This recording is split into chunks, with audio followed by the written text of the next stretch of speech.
Ouvinte querido e amado, graça e paz a ti sejam multiplicados e que você esteja, como diz a Escritura, crescendo na graça e no conhecimento de Cristo Jesus. Eu quero lembrar a você que o conhecimento é algo muito importante, tão importante que Jesus não aceita adoração de quem não demonstra conhecimento dele. Vemos diversos episódios no Antigo Testamento, vemos com Gideão, vemos com Manoá, pai de Sansão, e tantos outros, em que pessoas quiseram ofertar ao Senhor algumas coisas e estavam diante do próprio Senhor, mas não reconheciam, e o Senhor não aceitou as suas ofertas e oferendas e disse: se queres ofertar, oferte ao Senhor, sendo aquele próprio ali o Senhor. Mas, como o ofertante não o estava reconhecendo, ele não aceitou a oferta, a adoração. Querido, você precisa crescer. Queremos dar este milésimo grito, mas não o último com certeza, e indagar de ti como está o conhecimento da Escritura na tua vida. Você tem se esforçado, você tem estudado, você tem meditado, você tem procurado adentrar a um grupo de estudo bíblico e dia a dia mais e mais estudos, porque Jesus já declarou que errais, não conhecendo as Escrituras. Tiago diz que não devemos ser somente ouvintes, mas praticantes da palavra. Bem, como eu posso praticar aquilo que eu não conheço? Não tem como, não tem chance. Então, nosso grito continua. E quando você ouvir a palavra e conhecer, o que você fará com ela?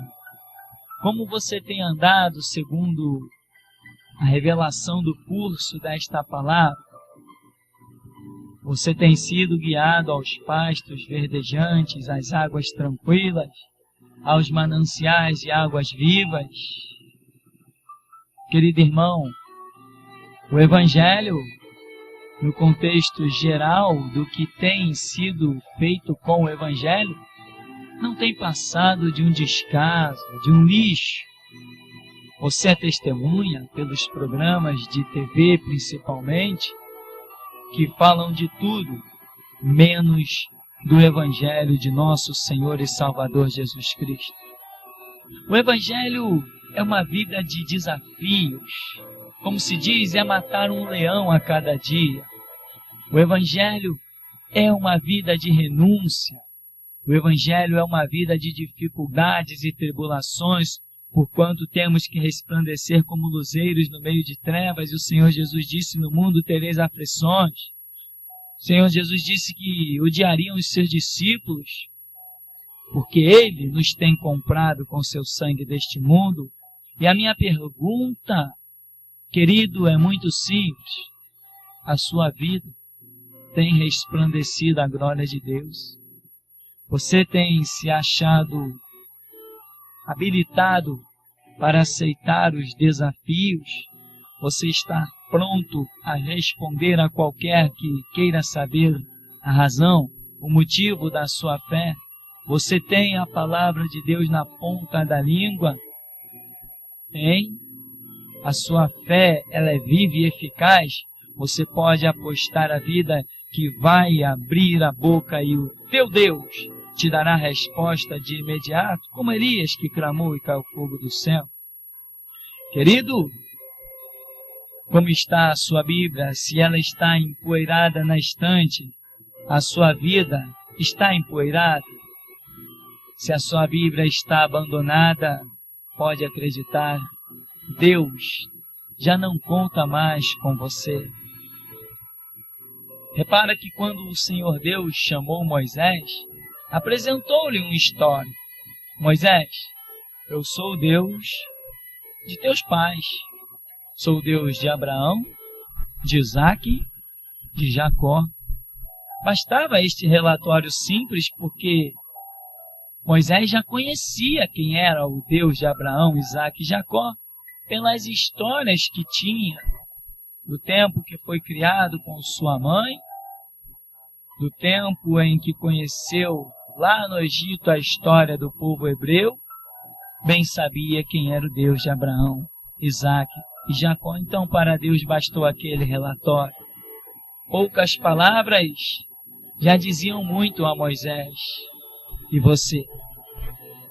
Podemos falar pela metade qualquer história bíblica que você já sabe. Você conhece princípio, meio e fim da história de Sansão, princípio, meio e fim da história de Moisés, princípio, meio e fim da história de Cristo Jesus e sua ressurreição gloriosa. Você sabe o que significa quando Moisés casou com aquela mulher, Cuxita, mulher de povo estranho? Significava que Jesus Cristo também desposaria um povo estranho, fundaria a sua igreja no meio dos gentios. Você sabe o que significa quando Davi retirou as suas vestes reais e saltou e bailou no meio do povo? Significa que Jesus Cristo despir-se-ia também da sua glória para ser o Emanuel, o Deus conosco, Deus em nosso meio. Bem, você sabe o significado da vida de José? Significa o reinado de Cristo e a sua outra aparição à nação de Israel. Enfim, você conhece a parábola das 10 virgens, você conhece a história do filho pródigo, conhece as bem-aventuranças, sabe onde está? Sabe onde estão os 10 mandamentos? Querido, como está a sua vida? Essas são coisas milenares. Todos os dias nós falamos destas mesmas coisas dentro da igreja, todos os dias. E você ainda não sabe aonde elas estão? Se você tivesse que abrir a Escritura para mostrar a alguém os 10 mandamentos, quanto tempo você demoraria? Se você tivesse que falar sobre o endemoniado gadareno, você sabe onde está a história? Quanto tempo? Você sabe pelo menos como procurar essas histórias na Escritura? Olha, eu apelo a você. Cresça na graça e no conhecimento de Cristo Jesus. Você sabe por que lá está escrito em Gênesis: façamos o homem à nossa imagem, conforme a nossa semelhança? Você sabe por que Isaías ouviu: quem enviarei, quem há de ir por nós? Você sabe por que em Gênesis 11, na confusão das línguas, na Torre de Babel, está escrito: deixamos e confundamos ali as suas línguas? Ora, Romanos 10:17 diz que a fé vem pelo ouvir pela palavra de Deus. Isso não é um simples ouvir, logicamente, mas é um conhecer profundamente. Querido, eu estou apenas apelando a você para descruzar os braços, sair do comodismo, ir para a Escritura e, enfim, ver a glória de Deus. Quantas vezes você vê os anos passando e você está aí se contentando em cantar no coralzinho, quietinho aí, e acha que isso é tudo o que Deus tem para a sua vida? Ora, não é de modo algum, não é isso tudo que Deus tem para a sua vida. Isso é o que você permitiu Deus fazer. O seu comodismo fez o teu ministério ficar sepultado aí, mas Deus tem mais. Mas só tem mais para aqueles que têm mais a dar também. Um centurião chegou diante de Jesus: meu criado está enfermo. Eu irei e lhe darei saúde, disse Jesus. O homem disse: não sou digno de que entres debaixo do meu teto, manda uma palavra. Querido, Jesus agiu com aquele homem de uma maneira fantástica. Vai, o teu criado vive. A fé daquele homem trouxe uma manifestação que todos os discípulos ainda não conheciam. O poder da palavra, da autoridade de Jesus. Todos eles estavam acostumados apenas a ver um Jesus impondo as mãos, a ver um Jesus tocando, a ver um Jesus chegando perto. Mas aquele centurião tinha fé para saber que Deus opera independente de tempo ou distância. Esta operação aquele homem recebeu porque o conhecimento dele e automaticamente a fé tinham condições de que isso assim sucedesse e que Deus revelasse tamanha operação. Você já leu a sua Bíblia hoje? Você leu ontem? Você leu anteontem? Leu aonde? Na igreja? Não, querido. Lugar de ler Bíblia é principalmente em casa. É lá que se lê Bíblia. Lugar de conhecer Deus. Depois que já conhecemos a igreja, o crescimento se dá principalmente em casa, na intimidade. Entra no teu quarto, fecha a tua porta, fala com teu Deus. Querido, nós continuamos a clamar, talvez como uma voz única no meio dessa selva de pedra, mas a nossa voz está chegando até você. Leia a sua Bíblia, creia nela, aposte a vida nela.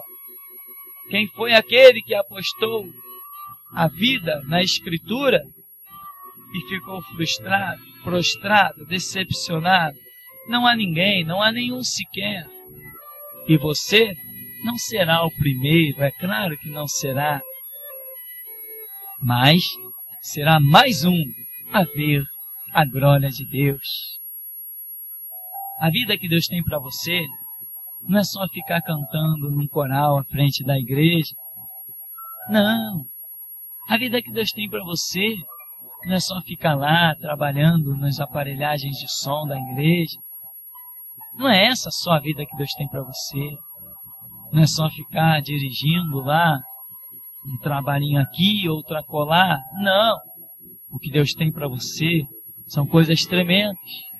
Deus quer fazer de você um referencial para que outros encontrem a glória, a graça, a salvação, a paz que há em Cristo Jesus. Mas isto não depende de Deus. A parte de Deus, ela já está feita. Isso depende de você mesmo.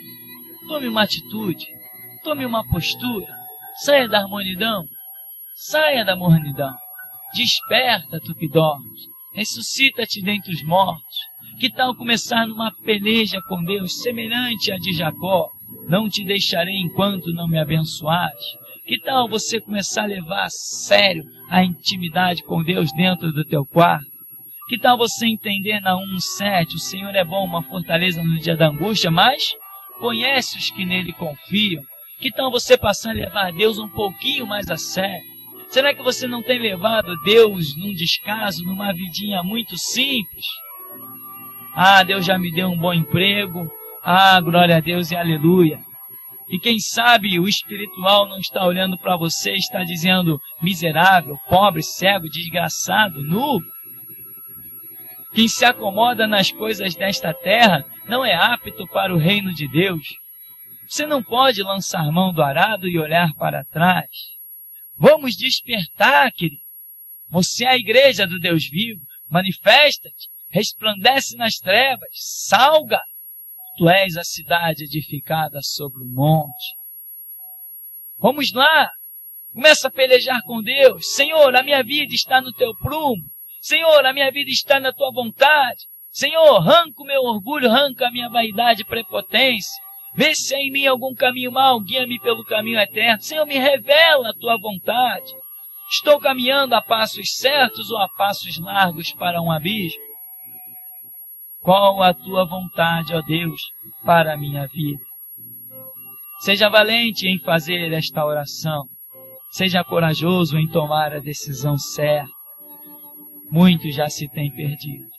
Até depois de chegarem atrás dos púlpitos, receberem responsabilidades de Deus, contudo, ainda assim, têm caído e se perdido, porque perdem a visão de buscar a direção de Deus para as suas vidas. Não esqueçam o que diz Tiago. Não sede tão somente ouvinte, mas praticante. Porque Tiago diz assim, tu crês que há um só Deus? Olha, tu fazes bem, mas tem um detalhe. Até os demônios creem e estremecem. Então o fato de crer que há um só Deus não é o bastante para mudar a tua vida. Você tem que vestir a camisa desta fé, enfrentar o mundo e as trevas e ficar de pé, sair vencedor. Vamos lá! A partir de hoje, compromisso sério com Deus.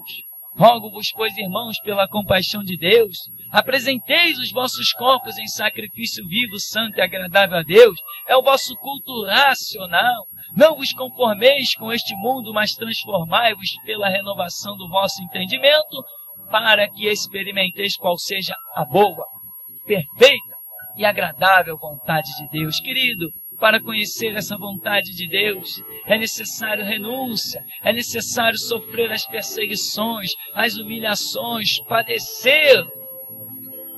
É necessário dar a outra face, mas Deus te dará da sua glória. Vamos lá. Vamos lá. Deixa as tuas decepções de lado. Deixa as tuas frustrações de lado. Jesus te decepcionou. Jesus te fez ficar frustrado. Jesus te abandonou. Jesus te deixou jogado na estrada. Aonde? Como? Não é possível. Ele nunca fez isso com ninguém. Será que fez só com você? Paulo diz assim, uma coisa é que esquecendo-me das coisas que para trás ficam, prossigo para o alvo, pelo prêmio da soberana vocação que há em Cristo Jesus. Vamos lá, querido. A seara é grande, Jesus precisa de você. Onde estão os obreiros da seara? Você acha que essa multidão toda que se diz cristão hoje é uma multidão realmente cristã? Todo mundo que está de Bíblia na mão está a caminho do céu? Ora, então teremos que retirar da Bíblia a expressão que diz que a seara é grande e os obreiros são poucos. A seara sempre será grande, os obreiros sempre serão poucos. Não olhe para essas mega empresas chamadas igrejas que tem por aí e não fique pensando, o que eu farei no meio de tantas obras que já existem. Você não fará nada, Deus fará com a sua vida. Um dia eu pensei assim, o Senhor disse que tinha uma obra a realizar conosco. E eu pensei, uma obra? Diante de tantas coisas tão grandiosas que eu tenho visto, o que Deus poderia fazer com a minha vida? Querido, anota isso. Ele tem feito aquilo que olhos não viram, nem ouvidos ouviram, nem nunca subiu ao coração do homem. Mas agora, Deus procura você, para que com a sua vida, Deus também escreva uma nova história na vida de outros.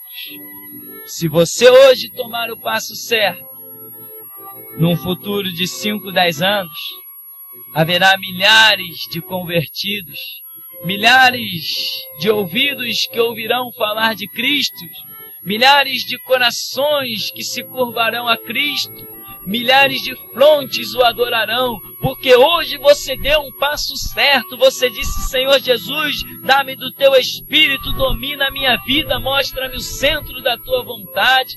E por causa desta tua decisão de hoje, multidões amanhã estarão com Cristo Jesus nas mansões celestiais e tu terás o teu galardão. Buscai primeiro o reino de Deus, a sua justiça. As demais coisas serão acrescentadas. Não fique temeroso. Como vai ser, como não vai ser. Tenha coragem, tenha força. Diga, eis-me aqui para Jesus. Diga, envia-me a mim, porque o Senhor disse, digno é o obreiro do seu salário. E ele diz, aquele que deixar casa, pai, mãe, família, tudo por mim, receberá 100 vezes mais neste mundo e ainda no século vindouro a salvação. Querido, deixe Deus te alistar na seara dele, mas deixa hoje. Deixa hoje, se ouvirdes hoje a voz do Espírito Santo, não endureçais os vossos corações. O Espírito Santo está clamando, quem enviarei? Quem há de ir por nós? Que a sua voz seja ouvida nos céus hoje. Eis-me aqui, Senhor, envia-me a mim. Ainda que pecador, há de descer o serafim, com a tenaz viva do altar, e tocar nos teus lábios, e dizer, passou de ti a iniquidade, o Senhor é contigo. Varão valoroso. Querido, chega de dormir, chega de comodismo. O Galileu começou a sua obra lá, mas nós temos que continuá-la aqui. Vamos dar continuidade a essa história maravilhosa, a essa história tremenda, que tem feito mentirosos largar a mentira, corruptos largar a corrupção, assassinos largarem suas armas. Você conhece algum outro recurso que possa fazer uma tão grande obra? Então alista-te no melhor. Alista-te com o melhor, porque brevemente manifestar-se-á aquele que é chamado o Verbo Divino. A palavra em ação, e que esta palavra esteja em você. Fique com Deus. Não durma. Acorde. Clama a Deus dia após dia. Peça a Deus, Senhor, descortina o meu entendimento para contemplar as maravilhas da tua lei. E faz a minha língua como a pena de um destro escritor. O Senhor te abençoe e te guarde. Sobre ti levante o seu rosto e te dê a paz.